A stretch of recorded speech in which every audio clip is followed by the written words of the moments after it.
Hello everyone, this is going to be my review of World of Final Fantasy. I had a fun time with this game with a few setbacks and some things I didn't really like that much about the game. How this review is going to work is I'm going to go through 5 themes: story, characters, combat, music, difficulty, and then I'll give my overall feelings of this game. First things first, the story. The game starts when you see the awakening of Lann and Rain, twins who live in Ninewood Hills and have lost their memories and powers of when they were Mirage Keepers. They learn about this from Anna Crow and the Mirage Tama. They travel into the world of Grimoire in order to get their mirages back and hope to reclaim their lost memories. Along the way, they meet some Final Fantasy favorites such as the Warrior of Light, Squall, Cloud, and many others. They also learn that Grimoire is in trouble of the Bahamutian army, a federation of evil beings that have a big goal in mind.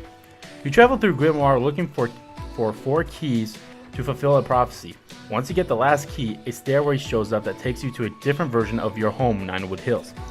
Things go horribly wrong, and strange creatures called Kogna show up and you fight them until you meet up with Brandilis, the leader of the Bahamutian army, in order to fix everything. I really enjoyed the story of this game. It gave me a lot of twists and turns and left me at the edge of my seat a few times wondering what will happen next, and I will be honest, I did cry a few times in this game. Now let's talk about the characters that you will meet. As I mentioned before, you play as twins Lann and Rain who lost their memories and get help from Tama, a fox mirage who serves as their guide and helpful companion as they explore Grimoire.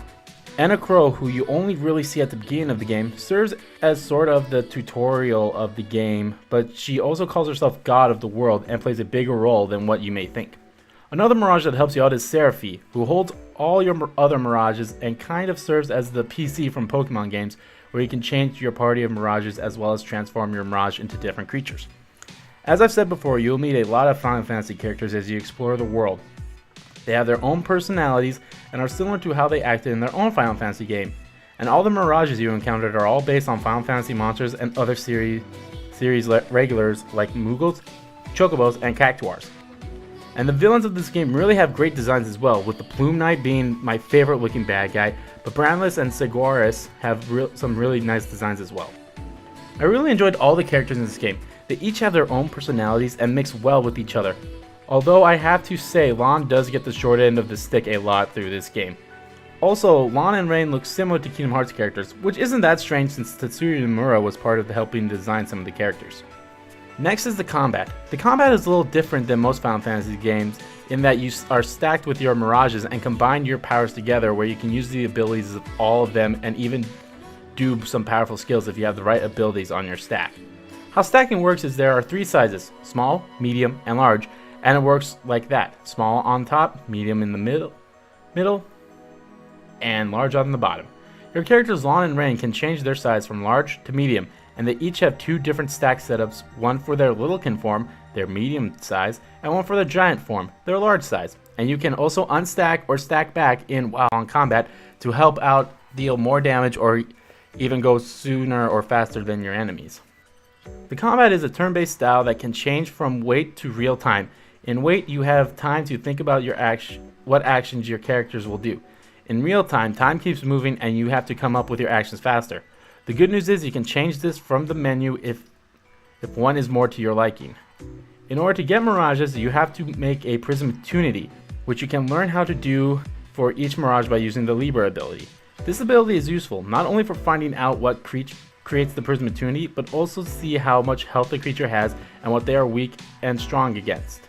In order to use abilities, you have to have enough action points or AP in order to use that move.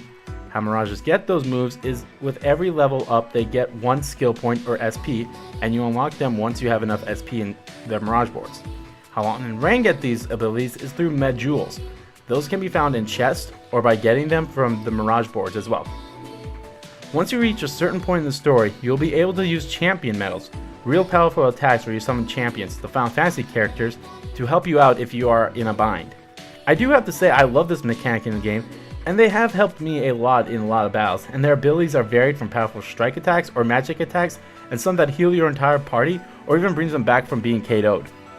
One last thing that you can do in battle is summon Mega Mirages, extra large size mirages, that serves as the summons of the game, and majority of them are summons from previous Final Fantasy games, such as Bahamut, Odin, Leviathan, and Leviathan. How they work is you have to have enough AP to summon them, and they disappear once all their AP or HP is gone, and every action they use, even a regular attack, costs AP, but you can deal a lot of damage with a high-powered Mega Mirage.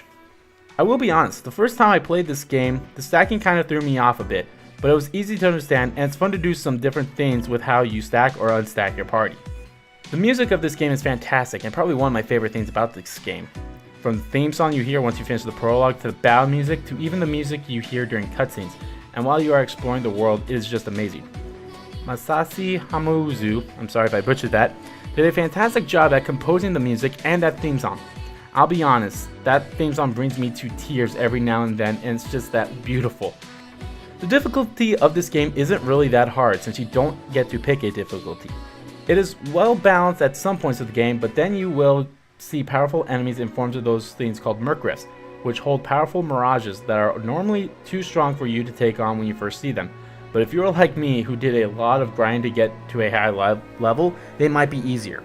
There are also secret areas in each dungeon that holds even more powerful mirages that are hard to fight as well, but if you fight them and get a chance to capture them, they will be a big help through the game.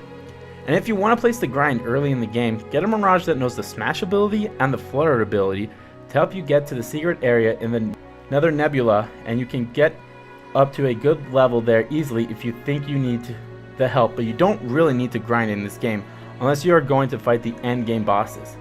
It is going to be a little hard trying to get all the Mirages in this game if you're trying to platinum the game.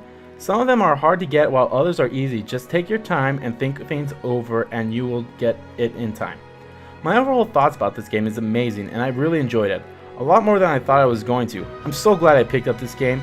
I was hesitant at first, but then I played the demo and I loved it, and then when I played through the game I loved it even more. The one thing I will say that's pretty bad was the mini games, which you don't have to do until you get close to the end of the game. 2 of them are alright, the third one was a bit of a pain, but that fourth one was just a giant pain in the butt. And I just finally understood it for the first time while trying to get the trophy that was tied to the mini game, as well as getting a memento so I can make another Mirage.